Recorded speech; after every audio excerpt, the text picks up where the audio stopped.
With the second round of the NBA draft coming to an end, it looks like Phoenix has gotten better at two positions, 2 out of the 3 that were necessary. They actually traded up 56 and the 51st pick in the draft that nobody knew the Suns had until afterwards. Did they go up to get a point guard? No. They went up to get Osasere Ighodaro. We're probably just going to be calling him Iggy or Osa. We didn't know much about him. We're sure you didn't either. But now that we have poured through his tape, Sundo, I think the Suns hit a home run as far as finding the backup center of the future for this team. Yeah, I think backup center is about as far as he's going to go, at least for the Suns for the immediate future. I don't think he's going to play his way into any starting minutes unless, barring injury, obviously. Let me just list a few of his measurements. He weighed in at a good 222 pounds with a 6'11" wingspan. Came in at 6'9.5" without shoes, so we're looking at 6'10", 6'11" with shoes, and then a standing reach of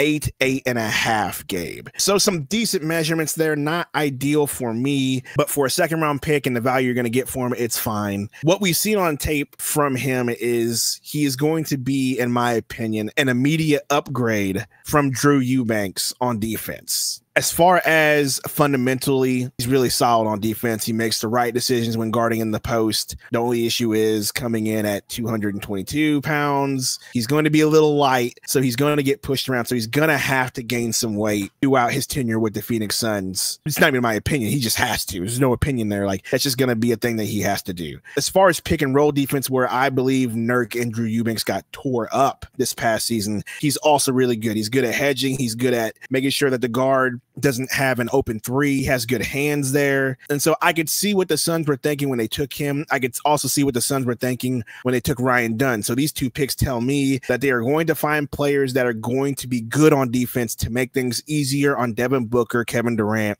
and Bradley Beal this season. So they don't have to work as hard. You other guys need to work hard on defense. So we're going to find guys that are going to do it, which leaves me to believe, and this is a video for another time, what are they going to do about Jusuf Nurkic? Yeah, you said you don't think he's going to work his way into being a starter, but honest to God, in a pinch for a short period of time, I wouldn't mind letting him have a bigger role. To me, starting isn't off of the table.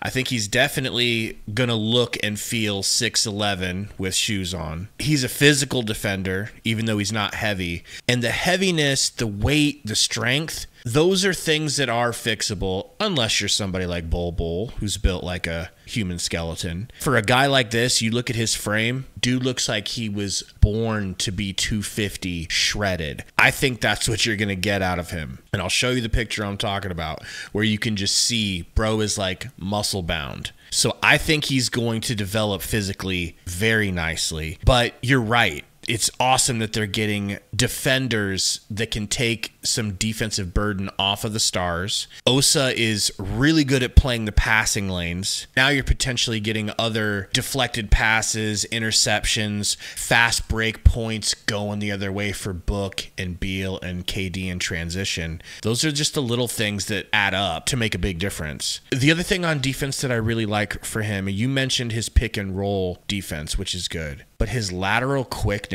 You look at big guys like Zach Edey, go all the way back to Kai Soto. Big centers have an issue. It's their fatal flaw. You can hunt them with screens and get them guarding someone fast on the perimeter, and it's just blow by city. Osa, a little bit shorter, down to 6'11", can move with a guard and not get beat. That's something we haven't had in a while. Yeah, he's definitely an upgrade over what Drew Eubanks would have brought to the team. Let's talk about him offensively. Gabe, he's just a post guy. He's got one move, one shot, not one move. He's got one shot. It's a little push shot floater that he's got. Other than that, no jumper. He was not the best free throw shooter. Go look at his free throw form. It is not the prettiest. So we are definitely going to have to work with him on that. Don't like that. But as far as his senior year, he was actually really good statistically in the paint. Shot about 60%. So he was solid in the paint. Obviously, no three-point shooter. On defense, he averaged 7 rebounds a game, 3 assists per game, which I think is going to be another underrated part of his offense as far as moving the ball. 1 steal a game, which we talked about that with his long arms and the reach and knowing what to do off ball and deflections.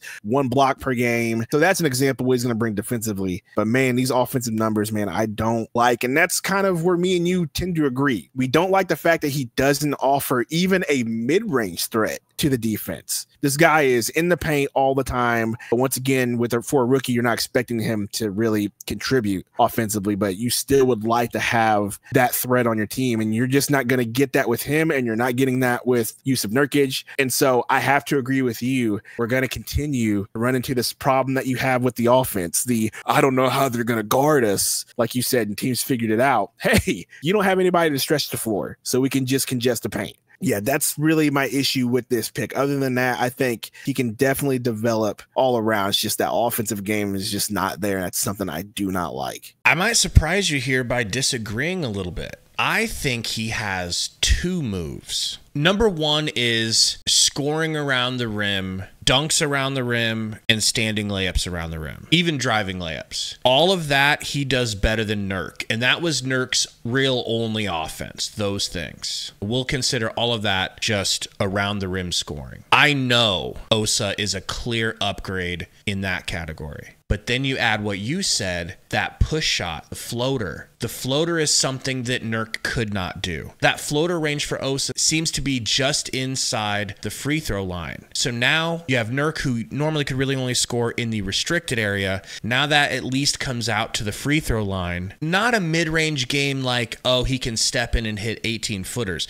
Because I'll be completely honest, this dude's jump shot is trash. It looks like he just learned how to start playing basketball yesterday. However, it works in the form of a floater. Looks like that meme where that guy's shooting the ball. Your uncle, let me get that rock, son. Like, that's what his shot looks like, just the worst form ever. And so that's what I'm saying. They really got to work with that, develop that. If he can get some sort of a shot and we can develop a mid game with him, which I got to be honest, that's not really what I don't think it's going to happen. But if we could, I would absolutely love it. But other than that, I agree with you on the floater. The floater is something that he does add that Nurk doesn't have. Also, I feel like he's a little more consistent in his post moves. Nurk has a tendency to kind of be out of control and then rim out a lot of shots. And he seems to be more fundamental of making sure the ball hits the exact point on the backboard if you watch his game. So there's also that can be worked with as well. I think we picked him for defense and defense only at this point. We'll worry about the offense later, which in my opinion also is the same thing that they're hoping for Ryan Dunn. It's clear what they're trying to do. They're trying to get defenders around the big 3. We'll get defense first. We'll work on the offense later. So now, Gabe, that also makes me wonder, they got to complete the 3rd piece of the puzzle that they've laid out for us, and that is a point guard. So now we got to think, who are they going to get in free agency? If they're going to continue with the defense theme here, who do you think they're going to pull in free agency? That is definitely the perfect next question to ask, and that will likely be our next video out. Tell us what you guys think of Osa or Iggy. We'll see you guys soon.